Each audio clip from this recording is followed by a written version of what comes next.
انہوں نے تباہ کیوں کی تھی؟ کیوں وہ بنی کر لائے تھے اسے؟ کیا مقصد تھا ان کا بنی کرنے کا؟ دارم شاہ نے حیرت سے پلٹ کر اپنے باپ کو دیکھا۔ ساتھ کھڑی لڑکی کے جانے انجانے میں دارم کے ہاتھ پر گرفت مضبوط ہوئی تھی۔ دارم نے غیر محسوس انداز میں اسے اپنے پیچھے کیا۔ اگر آپ نے میرا زرمینہ سے نکاح کروانا ہی تھا تو اس لڑکی سے کیوں کروایا بابا؟ آپ جانتے تھے کہ میرے دل میں اس کے لیے کیا جذبات ہیں اور وہ میرے لیے کیا جذبات رکھتی ہے، تو اس کے باوجود آپ نے میرا نکاح اس سے کیوں کروایا؟ وہ بامشکل اپنا غصہ ضبط کرتا بولا تھا۔ فیاض شاہ کو دارم کے یوں اپنے سامنے بولنے پر حیرت ہوئی تھی۔ وہ تو کبھی پہلے اپنے باپ کے کسی بھی فیصلے پر کچھ بولا ہی نہیں کرتا تھا، تو آج وہ اس لڑکی سے نکاح کرنے کے بعد کیوں بول رہا تھا؟ اس نے تو ابھی تک اس لڑکی کو دیکھا بھی نہ تھا، لیکن پھر بھی وہ اپنے باپ کے سامنے کھڑا بول رہا تھا۔ حویلی کے دروازے پر کھڑی زرمینہ فیاض شاہ کی بات پر چہک اٹھی تھی۔ دارم کے پہلو میں کھڑی اس لڑکی کو دیکھ زرمینہ کو بے حد غصہ آ رہا تھا۔ اس کا بس نہیں چل رہا تھا کہ وہ اپنے باپ کے قاتل کی بھتیجی کو جان سے مار دے۔ اگر وہ لحاظ کیے کھڑی تھی تو صرف اور صرف فیاض شاہ کے کہنے پر، کیونکہ فیاض شاہ نے اسے وعدہ کیا تھا کہ اگر وہ خاموش رہے گی تو وہ اس کا نکاح دارم شاہ سے کروا دے گا۔ وہ تمہارا مسئلہ نہیں ہے۔ اس لڑکی سے میرے بہت سے پرانے حساب نکلتے ہیں، میں نے وہ پورے کرنے ہیں۔ رات ہونے کو آئی ہے، اسے میرے کمرے میں بھیجو۔ وہ بولتا آگے بڑھا ہی تھا کہ دارم کی بات پر انہیں پھر سے جھٹکا لگا اور وہ حیرت سے پلٹے تھے۔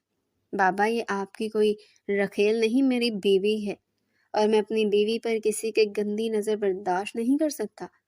آج تو اس پر گندی نظر ڈال دی گئی ہے، لیکن اگلی بار اس پر نظر ڈالنے والا میرا باپ ہی کیوں نہ ہو، میں اس کی بھی آنکھیں نوچ لوں گا۔ اور رہی بات زرمینہ سے نکاح کرنے کی، میں اپنی بیوی کے ساتھ مخلص ہوں۔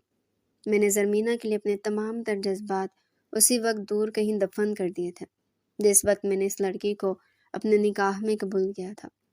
اب میری محبت، میری چاہتوں کی حقدار صرف اور صرف یہ لڑکی ہے، نہ کہ زرمینہ۔ وہ کرختہ باز میں کہتا اس لڑکی کو اپنے ساتھ لیے وہاں سے نکلتا چلا گیا تھا۔ زرمینہ کے دل میں تکلیف اٹھی تھی، جسے اس نے بچپن سے چاہا، محبت کی، وہ اتنی مشکلوں سے تو اس کی محبت میں گرفتار ہوا تھا۔ اچانک یوں ہی ایک پل میں وہ اسے اتنا پرایا کر گیا۔ اسے جاتا دیکھ فیاض شاہ نے غصے سے اپنی گن دارم شاہ کی طرف تانی کہ زرمینہ دروازے کی آڑ سے باہر نکلتی اپنے تایا کے سامنے آئی تھی۔ تایا، آپ نے وعدہ کیا تھا کہ آپ میرا نکاح اس سے کروائیں گے، آپ یوں اسے نقصان نہیں پہنچا سکتے۔ وہ فوراً سے فیاض کے ہاتھ میں پکڑی گن تھام گئی۔ تم نے دیکھا، یہ پہلے کبھی میرے سامنے نہیں بولا، لیکن آج اس لڑکی کے نکاح میں آتے ہی یہ میرے سامنے بول کر گیا ہے۔ یہ تو مجھے کہتا تھا کہ اگر اس کی آخری سانس بھی چل رہی ہو تو تب بھی یہ میرا نام اپنے منہ سے ادا کرے گا۔ وہ میری باہوں میں دم توڑنا چاہتا ہے، لیکن آج یوں ایک لڑکی کی وجہ سے بغاوت کرنے پر دھلا ہے، اپنے ہی باپ سے۔ وہ دہاڑے تھے۔ تایا، آپ جانتے ہیں کہ دارم کی پسند کیسی ہے؟ کہاں وہ گاؤں کی رہنے والی سادہ لڑکی اور کہاں میرا دارم۔ وہ جلدی اسے تنگ آ جائے گا اور واپس وہ میرے پاس ہی آئے گا، اور میں جانتی ہوں وہ اس وقت کہاں گیا ہے۔ کل ہی میں اس کے بعد جاؤں گی۔ لہجے میں بلا کا غرور تھا، چہرے پر ایک شیطانی مسکراہٹ تھی، جیسے وہ سب کچھ فتح کر لینے والی ہو۔ لیکن وہ آنے والے وقت سے بالکل انجان تھی کہ آنے والے وقت میں کون کس کا ہونے والا ہے۔ وہ اس سے بالکل بے خبر تھی۔ وہ یوں ہی چلتا جنگلوں کی طرف اسے لے کر جا رہا تھا۔ دارم کو حیرت ہوئی تھی کہ اس کے ساتھ چلتی لڑکی خاموشی سے بس اس کے ساتھ چل ہی جا رہی تھی۔ کیا اسے ایک دفعہ بھی ڈر نہ لگا تھا کہ اس کے ساتھ کیا سلوک ہونے والا ہے، یا وہ اسے کہاں لے کر جا رہا ہے؟ وہ اس کے سامنے پیار سے کہہ آیا تھا کہ وہ زرمینہ کے لیے کیسے جذبات رکھتا تھا، لیکن پھر بھی وہ خاموشی سے اس کے ساتھ یوں ہی چلتی جا رہی تھی۔ دارم کو اس کی خاموشی چبھنے لگی تھی۔ آخر کار وہ اپنی منزل پر پہنچے۔ اس نے اس آدھے گھنٹے میں پہلی دفعہ نظر اٹھا کر سامنے دیکھا تھا۔ وہ ایک عالیشان گھر تھا۔ یہ گھر دارم شاہ نے خود اپنے لیے بنوایا تھا۔ اس میں نہ ہی فیاض شاہ کی محنت لگی تھی اور نہ ہی دولت۔ یہ گھر دارم شاہ نے اپنے بل بوتے پر اپنے لیے بنایا تھا۔ یہاں وہ اکثر اپنی ماں کے ساتھ آیا کرتا تھا، لیکن ماں کے جانے کے بعد یہاں آنا اس نے چھوڑ دیا تھا۔ دارم شاہ کے دل میں تکلیف اٹھی تھی۔ اسے وہ ایک ایک پل یاد آیا جو اس نے اپنی ماں کے ساتھ یہاں بتایا تھا۔ دارم کو اپنے باپ سے محبت اس قدر تھی کہ وہ اگر دارم شاہ کو دنیا چھوڑ دینے کے لیے کہتے تو دارم شاہ بل نہ لگاتا، لیکن ماں کی دی ہوئی تربیت بھی اس کے لیے بے حد اہمیت رکھتی تھی۔ اس کی ماں نے ہمیشہ اسے سکھایا تھا کہ عورت ذات کی عزت کرنا، اگر کوئی تمہارے نکاح میں آ جائے تو اسے روح اور دل دونوں سے مخلص ہو جانا، پھر کسی اور عورت کے بارے میں سوچنا بھی گناہ سمجھنا۔ اور دارم شاہ بالکل ایسا ہی تھا۔ اس نے اب اپنے ساتھ کھڑی اس انسان لڑکی کے علاوہ باقی سب عورتوں کو خود پر حرام کر لیا تھا۔ تم خاموش کیوں ہو؟ کچھ بول بھی نہیں رہی؟ نام کیا ہے تمہارا؟ اسے یوں ہی اس گھر کو تختہ پا کر دارم شاہ نے خود ہی اس سے سوال کیا تھا۔ دارم نے پہلی دفعہ اس کی طرف نظر اٹھائی تھی۔ وہ کالی چادر اپنے سر پر اوڑھے منہ چھپائے سامنے دیکھ رہی تھی۔ اس کی سنہری آنکھیں دارم شاہ کی طرف اٹھی۔ دارم ایک پل کے لیے ساخت ہوا تھا۔ اس قدر حسین آنکھیں اس نے پہلے کبھی کسی کی دیکھی نہیں تھی، یا یوں کہیں کہ اس کے دل میں چھپی اپنی محرم کے لیے محبت جاگی تھی۔ وہ محبت جو اس کی ماں نے ہمیشہ سے دارم کی ہونے والی بیوی کے لیے اس کے دل میں چھپائی تھی، وہ جاگی تھی۔ وہ ہمیشہ کہا کرتی تھی کہ آنے والی چاہے جیسی ہو، سیرت کی بری ہو یا صورت کی، وہ تمہاری محبت ہوگی۔ تم نے اس سے اتنی محبت کرنی کہ وہ خود ہی خوبصورت ہو جائے گی، وہ خود ہی نکھر کر تمہارے سامنے آئے گی۔ اگر اس کی سیرت بری بھی ہو تو اس کی سیرت اتنی خوبصورت ہو جائے کہ لوگ اسے بات کرنے کے لیے ترسیں گے۔ جب تم اس کو محبت دو گے تو اس کی سیرت خود ہی نکھر جائے گی، لیکن اس کی صورت کو کبھی تولنا مت، وہ جیسی ہوگی وہ بہت خوبصورت ہوگی۔ دارم کے کان میں اپنی ماں کے کہے الفاظ گونجے۔ وہ سر جھٹک کر مسکرایا۔ صحیح کہا تھا انہوں نے، وہ واقعی اپنی بیوی سے محبت کی پہلی سیڑھی چڑھ چکا تھا۔ دانین، ایک مختصر سا لفظ دارم کو اس کی آواز اپنے کانوں میں رس گھولتی محسوس ہوئی تھی۔ وہ مسکرایا اور اس کا یوں ہی ہاتھ پکڑے اس گھر میں داخل ہوا تھا۔ چونکہ یہ گھر وادیوں سے بے حد دور تھا اور درختوں سے گھرا ہوا تھا، اس لیے آس پاس کا موسم رات ہونے کی وجہ سے بے حد حسین ہو رہا تھا۔ کھانے کے لیے وہ کچھ نہیں لایا تھا، لیکن اب اسے بھوک ستانے لگی تھی۔ ویسے گھر میں آئے 3 گھنٹے ہو چکے تھے، لیکن وہ یوں ہی سر پر چادر اوڑھے منہ چھپائے صوفے پر بیٹھی تھی۔ دارم اپنا لیپ ٹاپ لیے کچھ کام کر رہا تھا۔ اس نے بھی اسے کوئی بات نہیں کی تھی، لیکن نظر جب لیپ ٹاپ سے ہٹی تو اس نے سامنے ویسے ہی ساکت بیٹھی دانین کو دیکھا۔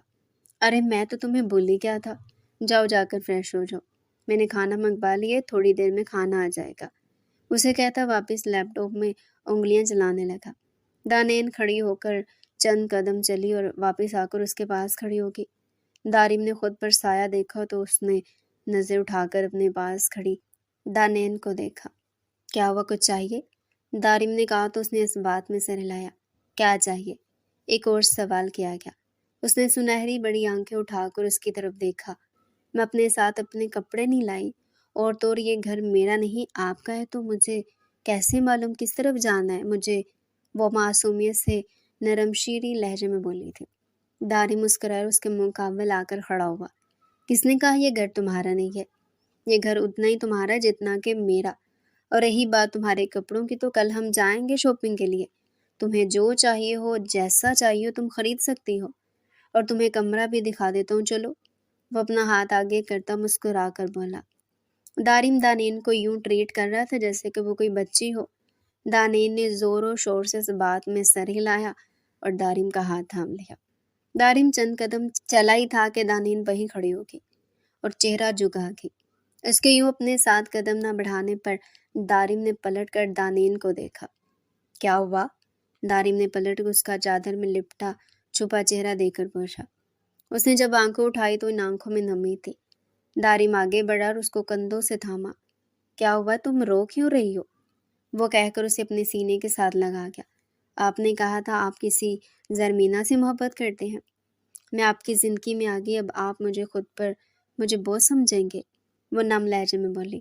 اس کو فکر ہو رہی تھی کہ دارم کسی اور سے نکاح کر لے گا، یعنی کہ وہ اپنے شوہر کے لیے فکر مند تھی۔ وہ اپنا شوہر کسی کے ساتھ بانٹنا نہیں چاہتی تھی۔ دارم کھلے دل سے مسکرایا اور محبت کی پہلی مہر اس کی پیشانی پر ثبت تھی۔ میرے دل میں جو اس کے لیے جذبات تھے وہ اتنے بھی پروان نہیں چڑھے تھے کہ میں اپنی بیوی کو غیر معمولی سمجھنے لگوں۔ تمہیں میں زمینہ کے بارے میں بتاتا ہوں۔ مجھے اپنے ساتھ لیے آہستہ آہستہ قدم اٹھاتا آگے بڑھا اور بولنے لگا۔ زرمینہ اور میں بچپن سے ساتھ رہے ہیں، وہ مجھے بچپن سے محبت کرتی آئی تھی، لیکن مجھے اس سے محبت ہوئی یا مجھے اس پر ترس آ گیا کہ وہ یوں میرے آگے پیچھے منڈلاتی رہتی ہے، مجھ سے محبت کے دعوے کرتی ہے، اتنا پسند کرتی ہے، میری ہر ایک چھوٹی بڑی چیز کا خیال رکھتی ہے۔ میں اپنی وقتی اٹریکشن کو محبت سمجھ بیٹھا تھا، لیکن آج جب تم سے نکاح ہوا تو مجھے میری ماں کے کہے الفاظ یاد آئے کہ اگر تم کسی سے نکاح کرو تو اسے سچے دل سے چاہنا۔ اور اسی وقت میں نے خود سے وعدہ کر لیا تھا کہ میں کسی زرمینہ سے محبت ہو کیا اس کے بارے میں سوچوں گا بھی نہیں۔ اور اب میرے دل میں صرف ایک عورت ہے اور وہ تم ہو۔ دارم مسکرایا۔ دانیل نے مسکراتی آنکھوں سے دارم کو دیکھا اور پھر اس کے گرد ہاتھ باندھے، اس کے سینے سے سر لگاتی اس کے ساتھ چلنے لگے۔ یہ رہا ہمارا کمرہ، تم جاؤ جا کے فریش ہو جاؤ، فی الحال اس کمرے میں میرے ہی کپڑے پڑے ہیں، تم کوئی بھی پہن لینا، اور پھر ہم کل تمہارے لیے شاپنگ کر کے آ جائیں گے۔ اس کا گال تھپتھپا کر کہتا دروازہ کھول چکا تھا۔ دانیل نے بھی نظر اس کمرے پر ڈالی۔ وہ نہایت ہی خوبصورت کمرہ تھا۔ وہ اس گھر میں موجود ماسٹر بیڈ روم تھا، ایک سفید جہازی سائز کا بیڈ جو کہ کمرے کے بیچ پڑا تھا۔ آس پاس دو چھوٹے ٹیبل تھے تو سامنے ایک بڑا شیشہ جس کے سامنے پرفیوم، کلون اور ہیئر برش پڑے تھے، ایک بڑی سائز کی الماری جس کے ساتھ ایک بڑے سائز کا صوفہ پڑا تھا، اور دو آس پاس چھوٹے میز تھے، ایک چھوٹا میز جو کہ صوفے کے سامنے پڑا تھا اور اس پر ایک گلدان رکھا ہوا تھا۔ سفید کلر کی کارپیٹ بچھائی گئی تھی۔ دارم نے اپنا گلا کھنکارا تو اس نے ایک نظر دارم کو دیکھا اور سر جھکاتی کمرے میں داخل ہوئی۔ دارم نے ایک بار بھی اس کا چہرہ دیکھا نہیں تھا، اس کے ہاتھ بھی بالکل مکمل طور پر چادر میں چھپے ہوئے تھے۔ دارم کو اب اسے دیکھنے کی چاہت ہوئی تھی۔ وہ کچھ سوچتا مسکرا کر نیچے گیا۔ وہ کمرے میں داخل ہوئی اور وہاں موجود الماری کو کھولا۔ اس میں کچھ شرٹس اور ٹراؤزر پڑے تھے، ان میں سے ایک سفید شرٹ نکالتی اور واش روم میں بند ہو گئی تھی۔ وہ کھانا ٹرے میں لگاتا واپس اپنے کمرے میں آیا تھا۔ موسم نے کروٹ لی تھی اور اچانک ہی تیز ہوائیں چلنے لگی تھی اور لائٹ بند ہو گئی تھی۔ بنفی میں سر ہلایا اور بورڈ پر ہاتھ میرا تو مدھم سی روشنی کمرے میں جلی تھی۔ ابھی وہ وہیں کھڑا تھا کہ وہ واش روم سے چیختی باہر آئی۔ وہ مسلسل اپنی کمر پر ہاتھ پھیر رہی تھی اور آنکھیں بند کیے چیخ رہی تھی۔ گھٹنوں تک آتی اس کی سفید شرٹ جو کہ ایک کندھے سے سرکی ہوئی تھی، اس کا صاف شفاف دودھیا رنگ کا اندھا جو کہ مدھم سی لائٹ میں مزید خوبصورت معلوم ہو رہا تھا۔ سارم گھنے کالے بال جو کہ کافی لمبے تھے ایک سائڈ کاندھے پر گرائے، وہ اپنی بڑی بڑی آنکھیں بینچے مسلسل گول گول گھوم رہی تھی، لیکن دارم تو اس کے ہوش ربا سراپے میں کھویا تھا۔ بھرے بھرے گال، بڑی خوبصورت تراشے کے لب، گھنی پلکیں جو کہ اب آپس میں سختی سے پیوست تھی۔ وہ گول گول گھومتی جب دارم کے سینے سے ٹکرائی تب دارم کو ہوش آیا تھا۔ دانین کے یوں کسی سے ٹکرانے سے اس کی چیخیں مزید بلند ہو گئی تھی۔ بھوت بھوت، وہ چیخی تھی۔ کوئی بھوت نہیں ہے، میں ہوں۔ دارم اس کے لبوں پر ہاتھ رکھتا اس کے کانوں میں سرگوشی کر رہا تھا۔ وہ خاموشی سے کھڑی آنکھیں بند کی اس کے سینے پر سر ٹکائے بار بار کمر پر ہاتھ پھیر رہی تھی۔ دارم نے اس کا رخ پلٹا اور شرٹ نیچے سرکائی۔ شرٹ کے کچھ بٹن کھولو۔ دارم کے کہنے پر دانیل نے فوراً شرٹ کے 3 بٹن کھول دیے تھے۔ اسے اپنی کمر پر کچھ چلتا محسوس ہو رہا تھا۔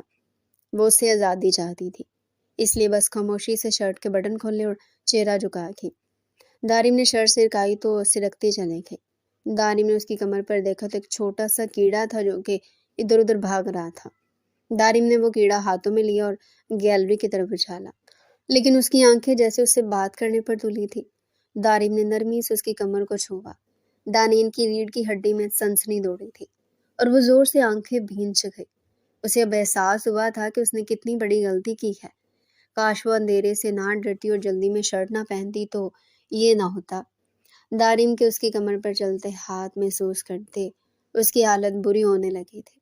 اس کی جان تو فنا تب ہوئی جب دانیل نے اپنی کمر پر دارم کے لبوں کا لمس محسوس کیا۔ وہ ایک سرد آہ بھر کر رہ گئی تھی۔ دارم نے کمر کو اپنے گرم سے مہکانے کے بعد اس کا رخ اپنی طرف کیا اور اس کے چہرے کے ایک ایک نقوش کو چھونے لگا۔ اس کے چہرے کے نقوش کو انگلیوں کے پور سے چھونے کے بعد اپنے لبوں سے چھو لیا تھا۔ اس کے کامتے لبوں کو دیکھ اس کے لبوں پر جھکا تھا اور اس کی سانسوں پر تسلط قائم کر گیا۔ دانیل آنکھیں بند کیے مضبوطی سے دارم کی شرٹ تھام گئے۔ اس کی سانسوں میں اپنی سانسیں انڈیلتا دانیل کو اپنی باہوں میں بھرے بیڈ کی طرف بڑھا اور اسے بیڈ پر نرمی سے لٹاتا اپنی شرٹ اتارتا اس پر کسی کالی گھٹا کی مانی چایا تھا۔ اس کے نرم ہاتھ میں اپنے مردانہ ہاتھ ڈالے وہ مضبوطی سے اس کے ہاتھوں کو تھامے اس کے وجود کو خود میں پیوست کرتا، اس کے پور پر محبت کی بارش کرتا، اس ننھی جان پر ظلم کرنے پر تلا تھا۔ اس کی گردن کو اپنے گرم لمس سے مہکاتا، اس کو سسکنے پر مجبور کر رہا تھا۔ وہ بن پانی کی مچھلی کی طرح تڑپتی اس کی باہوں میں پڑی اس کی شدتیں برداشت کرنے کی کوشش میں ہلکان ہو رہی تھی۔ اس کی آنکھوں سے نکلتے آنسو کو وہ نرمی سے اپنے لبوں میں چن کر اس کے وجود کو اپنے حصار میں لے لیا تھا۔ پوری رات وہ اس پر کسی کالی گھٹا کی مانی چھایا اس پر اپنی شدتیں نچھاور کرتا رہا تھا۔ صبح جب دارم کی آنکھ کھلی تو نظر اپنے سینے پر سوتی دانین پر پڑی۔ اس کی سنہری بڑی بڑی آنکھیں بند تھیں۔ چہرے پر اور گردن پر اس کی دی گئی محبتوں کے نشان تھے، جنہیں وہ اپنی انگلیوں کے پور سے محسوس کرتا مسکرایا اور پھر نرمی سے اپنے لبوں سے اسے چھو لیا۔ وہ اٹھا اور اپنی شرٹ واپس اسے پہناتا واش روم میں بند ہوا تھا۔ وہ ساری رات نہ سوئی تھی اور اب اس کو اٹھانا دارم کو مناسب نہیں لگا تھا۔ نظر کھانے پر پڑی تو مسکرایا اور نظر پھر دانین پر ڈالی۔ وہ تو اسے صرف دیکھنا چاہتا تھا، اس کے ساتھ کھانا کھانا چاہتا تھا، لیکن اس کے حسین سراپے نے اسے یہ بھی اجازت نہ دی تھی۔ وہ نہانے کے بعد کھانے کی ٹرے لیے کمرے سے نکلا۔ کیا دارم تمہارا ایمان اتنا کمزور ہو گیا؟ مجھے تو یقین ہی نہیں تھا، وہ خود سے افسوس سے کہتا مسکرایا اور کچن سے باہر نکلا۔ صوفے پر بیٹھا آن لائن شاپنگ کرنے لگا۔ وہ رات کا بھوکا تھا، اسے اب بھوک شدت سے لگی تھی۔ وہ ناشتہ بھی منگوا چکا تھا، تھوڑی دیر میں سامان اس کے گھر پہنچ جانا تھا۔ وہ انتظار کر رہا تھا کہ دروازے پر بیل دبے۔ وہ سمجھا کہ اس نے جو سامان منگوایا وہ آ گیا، اس لیے وہ اٹھتا دروازے پر گیا، لیکن سامنے کھڑی زرمینہ کو دیکھ اس کے ماتھے پر بیل پڑے تھے اور وہ جگہ چھوڑتا واپس اندر آ گیا تھا۔ تمہیں گھر چلنا چاہیے، اس طریقے سے یوں تمہیں یہاں نہیں رہنا چاہیے۔ یہاں اکثر لائٹ بھی نہیں ہوتی اور نہ ہی یہاں آس پاس کچھ کھانے کے لیے ملتا ہے، اور میں تمہیں اس لڑکی کے سہارے نہیں چھوڑ سکتی۔ اس کل کی آئی ہوئی لڑکی کے لیے تم نے گھر چھوڑ دیا؟ وہ اسے یوں بات کر رہی تھی جیسے وہ اس کی بہت ہی قریبی ہو۔ دارم نے اسے ایک نظر اسے دیکھنا بھی مناسب نہیں سمجھا تھا۔ وہ بس کھڑا اس کی بات سن رہا تھا۔ وہ کچھ بولتا اس سے پہلے دانیر نیند میں چلتی کمرے سے باہر آئے تھے۔ اس کے کاندھے، گردن اور چہرے پر نشان دیکھ وہ بے یقینی سے اسے دیکھتی پیچھے ہو گئی۔ نظر اس کے جسم پر پہنی شرٹ پر گئی۔ زرمینہ نے دارم کو دیکھا، وہ جو اس کے پیچھے منڈلاتی رہتی تھی۔ اسے کچھ دن پہلے تو اس نے کہا تھا کہ ہاں وہ اسے نکاح کرے گا، اور اس نے تو شرط رکھی تھی کہ وہ اگر اسے دور رہے گی تب اسے نکاح کرے گا، اس لیے وہ اس سے دور رہنے لگی تھی۔ اور وہ کل کی آئی ہوئی لڑکی نے چند گھنٹوں میں اس کے دل میں وہ مقام پا لیا تھا۔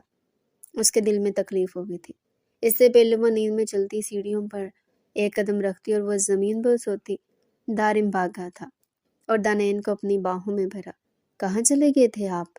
کمرے میں بہت اندھیرا ہے، وہ کہتی دارم کے سینے سے لگی تھی۔ وہ دارم کے ایسے قریب ہو رہی تھی جیسے وہ اسے پہلے سے جانتی ہو، اور دارم بھی محبت سے اس کی شرٹ درست کرتا اسے اپنی باہوں میں بھری کمرے میں آیا تھا۔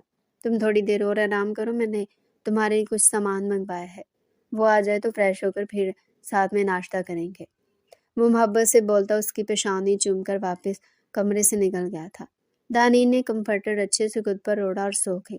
تم ایسا نہیں کر سکتے دارم، تم نے مجھ سے، وہ ایک ہاتھ بڑھا کر اس کے کندھے پر ہاتھ رکھنے لگی تھی کہ وہ اسے ایسے دور ہوا جیسے وہ کوئی اچھوت چیز ہو۔ زرمینہ نے اپنے بڑے ہاتھ کو دیکھا اور پھر وہ ہاتھ نیچے کر کے منہ جھکائے رونے لگی۔ دیکھو زرمینہ، تم اچھے سے جانتی ہو کہ اس دن تم اپنی جان دینے والی تھی۔ اگر میں ویسا نہ کرتا اور نہ کہتا تو تم اپنی جان دے دیتی، اور میں نے تو کہا تھا تم سے کہ میں تم سے نکاح کروں گا، لیکن میں اپنے بابا کے فیصلے کی نفی نہیں کر سکتا، اس لیے میں نے دانین سے نکاح کیا ہے، اور اب وہ میری بیوی ہے، میں اس کے ساتھ غداری نہیں کر سکتا، وہ بے لچک لہجے میں بولا تھا۔ لیکن تایا ابو نے تو تمہیں یہ بھی حکم دیا تھا کہ اس لڑکی کو ان کے پاس چھوڑ کر تم مجھ سے نکاح کرو، اس فیصلے کو کیوں نہ مانا؟ اس حکم کی تکمیل کیوں نہ کی تم نے؟ وہ روتی اس کی طرف دیکھ کر بولی تھی۔ دارم نے غصے سے زرمینہ کو دیکھا۔ وہ ہمیشہ ایسی نظر سے اس کو دیکھا کرتا تھا، لیکن کچھ دنوں سے وہ اسے محبت سے دیکھ رہا تھا، محبت سے پیش آتا تھا، لیکن آج پھر وہ اسے ویسے ہی نظروں سے دیکھ رہا تھا۔ زرمینہ کو اپنے اندر کچھ ٹوٹتا محسوس ہوا۔ آج تم نے یہ لفظ، یہ بات اپنے منہ سے نکالی ہے، لیکن آئندہ اگر ایسی کوئی بات کی تو میں تمہاری زبان گدی سے کھینچ لوں گا۔ بیوی ہے وہ میری، کوئی عام لڑکی نہیں جس کے بارے میں کوئی بھی کچھ بھی بول دے۔ وہ گرایا تھا۔ آج کے بعد اس گھر کا ہر رخ بالکل بھی نہ کرنا اور بول دینا بابا سے کہ ملنے آتا رہوں گا۔ اور رہی بات میری بیوی کو، وہ اس گھر سے اور ان لوگوں کے گھر کے فرد سے دور رہے گی۔ وہ غصے سے کہتا بنا زرمینہ کو دیکھے کچن میں چلا گیا تھا۔ زرمینہ کو وہاں رکنا اپنا فضول لگنے لگا تھا، اس لیے وہ بھی بنا کچھ بولے وہاں سے نکلتی چلی گئی تھی۔ یہ بات جب فیاض شاہ کے کانوں میں پڑی تو وہ غصے سے آگ بگولا ہوئے دارم کو اپنے پاس آنے کا کہہ چکے تھے۔ دارم بھی بنا کچھ کہے دانین کو گھر سے باہر نہ نکلنے کی تاکید کرتا حویلی چلا گیا۔ دارم شاہ حویلی جانے سے پہلے دانین کے لیے کچھ سامان لینے کے لیے شاپنگ مال چلا گیا تھا۔ وہ جانتا تھا کہ جب وہ اپنے باپ کے پاس جائے گا تو وقت لگ جائے گا۔ صبح دانین کے لیے جو شاپنگ کی تھی اسے وہ کم لگی تھی، اس لیے وہ مزید شاپنگ کرتا حویلی گیا۔ لیکن وہاں تو کوہرام مچا ہوا تھا، ہر طرف ملازم ہی ملازم تھے اور ہر طرف یہی شور گونج رہا تھا کہ فیاض شاہ اس دنیا میں نہیں رہے۔ دارم کو تو اپنے کانوں پر یقین ہی نہیں ہو رہا تھا۔ وہ فیاض شاہ کے کمرے میں بھاگا تو وہ بے سود اپنے بستر پر لیٹے تھے۔ وہ بھاگ کر اپنے باپ کے پاس گیا اور انہوں نے اپنی باہوں میں بھر لیا۔ بابا کیا ہوا ہے آپ کو؟ آنکھیں کھول لینا۔ وہ اپنے باپ کو سینے سے لگائے ان کا چہرہ تھپ تھپاتا انہیں پکارا تھا، لیکن وہ اس دنیا میں ہوتے تو اس کی بات کا جواب دیتے۔ ان کی روح تو رفیق اعلیٰ سے جا ملی تھی، اور اب آگے اللہ فیاض شاہ اور ان کا سلسلہ شروع ہونے والا ہے۔ وہ روتا تڑپتا اپنے باپ کو سینے سے لگا یوں ہی بیٹھا رہا۔ بے شک وہ گناہ گار تھے، انہوں نے اس کی ماں کو اذیتیں دی تھی، لیکن وہ تھا تو اس کا باپ ہی۔ آخر کیسے وہ اپنے باپ سے دستبردار ہو سکتا تھا؟ وہ روتا پکارتا رہا، لیکن انہوں نے آنکھیں نہ کھولیں اور اسے جواب نہ دیا۔ چند گھنٹوں میں وہ اپنے باپ کو سپرد خاک کر آیا تھا۔ وہ اپنے کمرے میں بیٹھا تھا کہ زمینہ اس کے پاس ہے۔ دارم نے ایک نظر اس پر ڈالی اور واپس سر جھکا گیا۔ دارم وہ میں نے تایا کے کمرے سے کسی کو نکلتا دیکھا تھا۔ ڈاکٹر کا تو کہنا تھا کہ انہیں ہارٹ اٹیک ہوا ہے، جس کی وجہ سے وہ اس دنیا سے چلے گئے۔ اسے سوچتے زرمینہ کے کہنے پر دارم نے حیرت سے زرمینہ کو دیکھا اور اس کے مقابل آیا۔ کس کو؟ بول لو کس کو؟ وہ بےتابی سے پوچھ رہا تھا۔ دماغ کی رگیں ابری ہوئی تھی، ہاتھوں کی مٹھیاں بینچے وہ اب اس کے سامنے کھڑا اس کی آنکھوں میں آنکھیں گاڑے اس سے پوچھ رہا تھا۔ وہ ملک کو۔ اس کا کہنا تھا کہ وہ بنا زرمینہ کی کوئی بات سنے کمرے سے نکل گیا۔ زرمینہ کو اس کی آنکھوں سے وحشت ہو رہی تھی۔ وہ جھجری لیتی کمرے سے نکلی۔ وہ ریش ڈرائیونگ کرتا ملک ہاؤس پہنچا تھا۔ وہاں پہنچا تو ملک سامنے کچھ تصویریں رکھی اسے ہی دیکھ رہا تھا۔ دارم بنا لحاظ کے اندر گیا اور ملک کو گریبان سے پکڑ کر کھڑا کیا اور اسے پے در پہ مارنے لگا۔ ملک کے کسی گارڈ نے ہمت نہیں کی تھی کہ وہ آگے بڑھ کر دارم کو ملک سے پیچھے کر دے، یہاں تک کہ ملک آدھ مراز زمین پر پڑا تھا اور دارم میں ابھی بھی اتنی طاقت تھی کہ وہ اس کی ایک ایک سانس کھینچ کر اس کے جسم سے نکال دے۔ دارم کی نظر ٹیبل پر بکھری تصویروں پر پڑی تھی۔ دارم نے ایک تصویر اٹھائی اور اس کو دیکھنے لگا۔ یہ تصویریں تمہیں کہاں سے ملی اور کیا رشتہ ہے اس سے تیرا؟ دارم غصے سے ملک کے چہرے پر دہاڑا تھا۔ تم اس لڑکی کو کیسے جانتے ہو؟ وہ اپنے منہ سے بہتا خون صاف کر کے الٹا اس سے پوچھ رہا تھا۔ بیوی ہے یہ میری، ونی ہو کر آئی ہے۔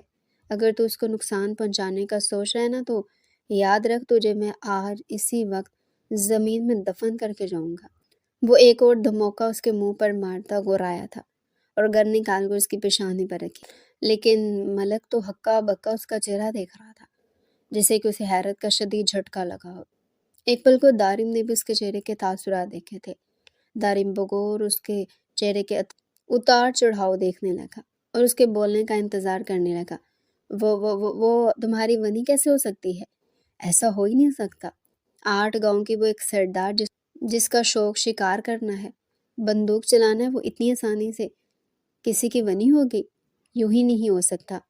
میں نے سنا تھا کہ تمہارے باپ کو ہارٹ اٹیک آیا تھا، اس لیے اس کی موت ہوئی۔ میں مان ہی نہیں سکتا، جہاں وہ لڑکی ہو اور وہاں کسی کی موت نہ ہو۔ دارم خون سے لت پت پڑے ملک کو دیکھ غصے سے اس کی طرف بڑھا تھا۔ وہ میری بیوی ہے جو اندھیرے سے ڈرتی، تمہیں کیا لگتا ہے وہ بندوق چلانا تو کیا اسے دیکھ بھی سکتی ہوگی؟ وہ غصے سے اس کے چہرے کے پاس ہوتا گرایا تھا۔ مجھے حیرت ہوتی ہے تم پر، جو انسان 2 نہیں 4 آنکھیں رکھتا ہے۔ اسے اپنے گھر میں چھپا دشمن ہی نظر نہیں آیا۔ وہ آدھ مرا ہونے کے باوجود اس کا مذاق اڑا رہا تھا، یہ سوچے سمجھے بنا کہ مقابل اس کا کیا کر سکتا ہے۔ وہ غصے سے اسے وہیں چھوڑ اپنے گھر پر گیا تھا، جہاں وہ اپنی معصوم بیوی کو چھوڑ کر آیا تھا۔ دارم شاہ کو تو اب بھی یقین نہیں آ رہا تھا کہ اس کی بیوی ایسا کچھ بھی کر سکتی ہے۔ وہ بس اپنی آنکھوں سے اسے دیکھنا چاہتا تھا، اسے پوچھ کر اپنے دل کو تسکین دینا چاہتا تھا کہ جو اس نے سنا ہے وہ بالکل غلط ہے۔ وہ فارم ہاؤس پہنچا تو اسے اپنے کمرے میں کچھ ٹوٹنے کی آواز آئی تھی۔ بھاگ کر وہ اپنے کمرے میں گیا تو وہاں سامنے کوئی آدمی گرا ہوا تھا، جس کا جسم سے خون رس رہا تھا، اور وہ پاس ہی اپنا سر جھکائے اپنے ہاتھ سے نکلتے خون کو دیکھ رہی تھی۔ وہ پوری طاقت سے ہاتھوں کے بل بیڈ کو دباتی ہوا میں گھول گھومی۔ جس قدر شدت سے اس نے وہ اپنا پاؤں اس کے سینے پر مارا کہ اس کی ہڈیاں ٹوٹنے کی آواز باقاعدہ دارم کی سماعتوں سے ٹکرائی تھی۔ کل سے بھوکی ہونے کی وجہ سے اب دانین کا سر چکر آنے لگا تھا اور وہ وہیں گر گئی۔ وہ آدمی اپنے سینے پر ہاتھ رکھتا بمشکل اٹھ کر بیٹھا اور اپنے پینٹ سے گن نکال کر اس پر تانی تھی کہ دارم نے آگے بڑھ کر پاؤں اس کے ہاتھ پر مارا۔ گن اچھل کر اس کے ہاتھ میں آئی تھی۔ کون ہے تو؟ اور اس کے پیچھے کیوں پڑا ہے؟ دارم نے اس آدمی سے سوال کیا تھا۔ دانین تو بے ہوش ہو چکی تھی، لیکن اس کے کیے وار کو دیکھ وہ سمجھ چکا تھا کہ وہ کوئی عام لڑکی نہیں ہے۔ وہ اپنی حفاظت کرنا اچھے سے جانتی ہے، اور جیسی حالت سامنے پڑے انسان کی تھی وہ یہ بھی سمجھ چکا تھا کہ وہ نڈر نہیں ہے، وہ بہادر ہے۔ تو پھر آخر کیسے وہ اتنی آسانی سے بنی ہو گئی تھی؟ کیوں وہ اپنے حق کے لیے نہیں بولی؟ وہ سب سے زیادہ بڑھ کر اب دارم جس بات کا ڈر تھا کہیں ملک نے ٹھیک تو نہیں کہا تھا، اس کے باپ کے قتل میں اس کا ہاتھ ہو سکتا۔ اس کا دل فوراً نفی کی تھی۔ وہ ایک نظر کے لیے بے سدھ وجود پر ڈالتا اس آدمی کو لیے کمرے سے باہر نکلا تھا۔ ایک مخصوص کمرے میں اسے کرسی پر باندھ کر وہ واپس کمرے میں آیا اور دانین کو اٹھا کر بیڈ پر لٹایا اور واپس اس آدمی کے پاس گیا۔ اب جلدی بول کہ اسے کیوں مارنے آیا تھا، ورنہ ایسی موت دوں گا کہ دنیا تیرے جسم کو دیکھ کر کانپے گی۔ وہ غصے سے گرایا اور گن کی نوک اس کی پیشانی پر ماری تھی۔ دانین سرکار، اس نے بولنا شروع کیا ہی تھا کہ دارم کا دماغ معاف ہونے لگا تھا۔ اس کے منہ سے لفظ دانین سرکار سن کر دارم کو دن میں ہی آنکھوں کے سامنے تارے ناشتے محسوس ہوئے تھے۔ دانین سرکار 8 گاؤں کی اکلوتی سردار ہے۔ یہاں سے چند میل دور ایک گاؤں واقع ہے جہاں دانین سرکار کی حکومت چلتی تھی۔ چند روز پہلے ان کے والد کا انتقال ہو گیا، پھر اس کے کچھ دن بعد دانین سرکار اپنے باپ کی موت کا بدلہ لینے کے لیے اس احاطے سے باہر نکلے تھے۔ ان کے گاؤں میں ایک زمیندار رہتا ہے جس نے عمران ملک نامی انسان کو اس کی سپاری دی تھی، لیکن اس زمیندار کی کسی نے بتایا کہ اس ملک نامی آدمی کو کسی نے بہت بری طرح مارا ہے۔ مارنے والا کوئی اور نہیں بلکہ دانین سرکار کا شوہر ہی، جس کے باپ نے پہلے دانین سرکار کی ماں کو زیادتی کا نشانہ بنانا چاہا، لیکن دانین سرکار کے والد صحیح وقت پر وہاں پہنچ گئے اور انہوں نے اسے بچا لیا۔ پھر چند سال بعد وہ پھر آئے اور اس وقت دانین کی ماں اس دنیا سے رخصت ہو گئی تھی۔ دانین سرکار کے شوہر کے باپ فیاض شاہ کو وہاں جب دانین سرکار دکھی تو وہ دانین کے لیے پاگل ہو گیا تھا۔ دانین سرکار کے شوہر کے باپ فیاض شاہ کو وہاں جب دانین سرکار دکھی تو وہ دانین کے لیے پاگل ہو گیا تھا۔ اس کا کہنا تھا کہ وہ اپنی ماں سے بھی زیادہ خوبصورت ہے، اسے کسی بھی حال میں بس وہ لڑکی اپنے بستر پر چاہیے تھی۔ اور زمیندار کو وہ 8 گاؤں زمیندار اور اس فیاض شاہ نے مل کر پہلے فیاض شاہ کے بھائی کا قتل کیا اور پھر دانین سرکار کے باپ کا، اور الزام دانین کے چاچا پر لگا دیا تاکہ وہ لوگ دانین سرکار کو منی کر سکے۔ ایسے وہ گاؤں سے بھی باہر ہو جاتی اور فیاض شاہ کی حسرت بھی پوری ہو جاتی۔ لیکن جب فیاض شاہ کی موت کی خبر ان تک پہنچی اور یہ بھی پتہ چلا کہ دانین فیاض شاہ کے ہاتھ لگی نہیں، تو انہوں نے مجھے یہاں بھیجا کہ دانین سرکار کو جان سے مار دوں تاکہ بنا جھجک کے وہ گاؤں اس زمیندار کے پاس چلے جائیں۔ دانین کا دماغ تو بالکل معاف ہو گیا تھا۔ وہ وہاں سے اٹھا اور بھاگتا گھر سے نکل گیا۔ وہ جنگل کو پار کرتا سڑک پر آیا تھا اور پھر بھاگنا شروع کیا تھا۔ وہ بھاگتا چلا جا رہا تھا، اسے جلد سے جلد اپنے باپ کے پاس پہنچنا تھا۔ وہ جیسے ہی قبرستان میں داخل ہوا تو اپنے باپ کی قبر پر جا بیٹھا اور دعا کے لیے ہاتھ اٹھائے۔ اے میرے اللہ، میں جانتا ہوں میرے باپ نے بہت گناہ کی ہے، زنا کیا ہے، معصوم لوگوں کو ستایا ہے۔ اللہ کوئی تو ایسا ثواب ہوگا نا جو انہوں نے کیا ہوگا، کوئی تو ایک ایسی نیکی ہوگی نا جو ان کی آپ کو پسند آئی ہوگی۔ یا اللہ اس نیکی کے صدقے انہیں بخش دینا۔ اللہ میں نے اپنے باپ کو کبھی تکلیف سے 2 چار نہیں ہونے دیا۔ اے میرے مالک، میرے بابا کو معاف کر دینا اللہ۔ وہ روتا گر گڑا تھا، اپنے رب سے دعا گو تھا، لیکن معافی مانگنے کا وقت نکل چکا تھا۔ فیاض صاحب اپنے مالک کے آگے تھا، اب اس جہاں کا مالک، سب کا پروردگار اس کا فیصلہ کرنے والا تھا، اور قبر کا حال تو مردہ ہی جانتا تھا کہ کیا ہو رہا ہے۔ دارم کو نہیں معلوم تھا کہ اب اس کے باپ کا کیا ہونے والا ہے، بس وہ روتا اپنے مالک سے دعا گو تھا۔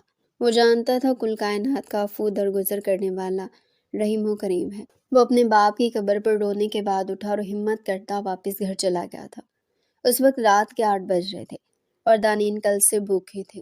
اس کی بھوک کا خیال کرتا وہ کھانا لے کر گھر گیا تھا، لیکن یہ کیا، وہاں تو دانین تھی ہی نہیں اور نہ ہی وہ آدمی تھا۔ دارم کیسے بھول گیا تھا کہ وہاں آدمی دانین کا دشمن تھا، اور وہ یوں ہی دانین کو اس آدمی کے ساتھ چھوڑ کر بھاگ گیا تھا۔ دانین، دانین، اس نے خود کو یقین دلانا چاہا کہ دانین یہی ہے، ابھی باہر نکل کر آئے گی اور اس کی بات کا جواب دے گی، لیکن جواب ندار تھا۔ وہ گھر سے باہر نکلتا چلا گیا۔ وہ آس پاس میں موجود تمام گاؤں کو جانتا تھا، اس لیے سیدھا انہی گاؤں کی طرف گیا جس گاؤں کا ذکر اس آدمی نے کیا تھا۔ وہ خون میں لت پت سر ایک سائڈ کو گرائے بے ہوش پڑی تھی، سر سے خون بہہ رہا تھا اور اس کا ہونٹ پھٹ چکا تھا، گلے پر انگلیوں کے نشان صاف واضح تھے۔ اس کو ہوش میں لاؤ اور گاؤں کے پیپرز کا پوچھو اس سے۔ وہ ایک زوردار تھپڑ دانین کے منہ پر مار کر بولا، صاحب یہ کچھ زیادہ ہی ہو رہا ہے، آپ جانتے ہیں نا اگر وہ ہوش میں آ گئی تو وہ ہمارا کیا حال کر دے گی، تب تو اسے یہ رسیاں بھی نہیں روک پائیں گے۔ ان میں سے ایک آدمی ڈرتے ہوئے بولا، تو اب تو کیا بول رہا ہے، اس کے ڈر سے اسے ہوش میں نہ آنے دوں؟ اس کی آپ جیسی حالت ہے، یہ ہوش میں آ کر کسی سے لڑنا تو کیا کسی سے بات بھی نہیں کر سکے گی۔ اس کے زخمی وجود کو دیکھتا خباثہ سے ہنس کر بولا تھا، اسے ہوش میں لاؤ۔ وہ بول کر پیچھے ہوا۔ دوسرا آدمی ڈرتے ڈرتے آگے بڑھا اور ایک ٹھنڈے پانی کی بالٹی لا کر اس کے منہ پر پھینکی۔ ہوش میں آئی تھی اور اپنا سر جھکائے غائب دماغی سے ادھر ادھر دیکھنے لگی۔ وہ آس پاس کی جگہ کو دیکھ کر پہچاننے کی کوشش کر رہی تھی کہ وہ اس وقت کہاں ہے۔ پوچھو اس سے کہ 8 گاؤں کے کاغذات کہاں ہے۔ نہیں بتاؤں گی، اگر تو میری جان بھی کیوں نہ لے لے تب بھی نہیں بتاؤں گی۔ اگر تو چاہتا ہے تو زندہ رہے تو وقت ہے تیرے پاس، مار دے مجھے، صرف 50 سیکنڈ، صرف 50 سیکنڈ دوں گی میں تجھے، مار دے مجھے، ورنہ بیچ چوراہے پر ایسی موت تجھے دوں گی کہ اگلی تیری 8 نسلیں کسی بھی گاؤں کا نام لینے سے پہلے بھی 1000 دفعہ سوچے گی۔ وہ منتی منتی آنکھوں سے سامنے کھڑے زمیندار کو دیکھ کر بولی۔ رسی جل گئی لیکن بل نہیں گیا۔ وہ غصے سے آگے بڑھا اور دانین کے منہ پر ایک تھپڑ مارا۔ دانین کا چہرہ ایک سائڈ کو گرا اور اس نے طنزیہ مسکراہٹ اپنے چہرے پر سجائے سامنے کھڑے زمیندار کو دیکھا۔ 20 سیکنڈ، طنزیہ مسکراہٹ چہرے پر سجائے وہ بولی تھی، صاحب ہمیں میری جان پیاری ہے، آپ کو یہ لڑکی چاہیے تھی، ہم نے یہاں تک پہنچا دی، اب آگے آپ جانو، آپ کا کام جانے۔ ان میں سے ایک آدمی کہتا وہاں سے بھاگ گیا، جبکہ وہاں دوسرے کھڑے آدمی نئے تھے جس کی وجہ سے وہیں کھڑے ہیں۔ تمہارا وقت ختم ہوا۔ وہ یوں ہی خاموشی سے کھڑے زمیندار کو دیکھ کر بولی، اور اگلے ہی پل وہ کرسی پر زور دیتی ہوا میں اچھلی اور ایک زوردار ٹانگ سامنے کھڑے آدمی کے سر میں ماری تھی، جس کے باعث وہ زمین پر گرا اور اس کے ناک اور منہ سے خون بہنے لگا تھا۔ زمیندار نے اپنی گن نکالی اور دانین کی طرف تانی۔ دانین نے مہارت سے دوسری ٹانگ ہوا میں کی اور زمیندار کے ہاتھ میں ماری تو اس کی گن اچھل کر دانین کے ہاتھ میں آ گئی۔ تم لوگ میرے گاؤں کے ہی لگتے ہو، اور میں اپنے گاؤں کی کسی بھی ماں کو ان کے جوان بیٹے کی موت پر روتا نہیں دیکھنا چاہتی۔ وہ سامنے کھڑے کچھ جوان لڑکوں کو دیکھ کر بولی۔ وہ لوگ سر جھکاتے وہاں سے بھاگ گئے تھے۔ دانین کے قہر سے تو وہ بھی واقف تھے، لیکن حالات اور غریبی کے مارے زمیندار کے ساتھ آ کھڑے ہوئے تھے۔ انہوں نے وہاں سے بھاگنا ہی مناسب سمجھا۔ زمیندار دانین کو ان لڑکوں سے بات کرتا دیکھ وہاں سے بھاگنے لگا تھا۔ وہ آگے بڑھی اور زمیندار کے منہ پر پے در پہ مکے مارے، جس کی وجہ سے اس کے ناک اور منہ سے خون بہنے لگا تھا۔ دانین کو کمزوری صاف محسوس ہو رہی تھی، لیکن اگر اس وقت وہ کمزور پڑ جاتی تو یقیناً وہ زمیندار اپنے مقصد میں کامیاب ہو جاتا۔